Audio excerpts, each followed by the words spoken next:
তুমি আছিলা আমাৰ গৌৰৱ, অসমীয়াসকলৰ সাহস। জনতাৰ মুখত বাজিছিল তোমাৰ গান, আনন্দত বেদনাত সকলোত তুমি আছিলা। তুমি একমাত্ৰ অসমীয়া যিয়ে ভয় নকৰা ৰাজনীতিক, না কংগ্ৰেছ না বিজেপি। তুমি আছিলা জনতাৰ জুবিন দা। এদিন নহয় এদিন যাবই লাগিব সকলো, কিন্তু তুমি যি আদৰ্শ এৰি গলা সেইটো জীৱন্ত থাকিব প্ৰতিটো অসমীয়াৰ হৃদয়ত। আজিও বহুতে তোমাৰ নাম লৈ ৰাজনীতি কৰে। যিজন ৰাজনীতি ভাল নোপোৱা আছিলে তেওঁকেই আজি ৰাজনীতিৰ মাজত টানি জৈছে। অসমীয়া আমাৰ মাতৃভাষা আৰু তুমি সেই ভাষাৰ সংগীতৰ ৰজা।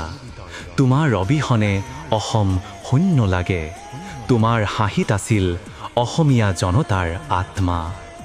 জুবিন দা, তুমি গুচি গলা, কিন্তু তোমাৰ গান, তোমাৰ প্ৰেম, তোমাৰ সাহস এতিয়াও আমাক জীয়াই ৰাখিছে। তুমি নাছিলা ৰাজনীতিৰ, তুমি আছিলা অসমৰ হৃদয়ৰ জুবিন দা।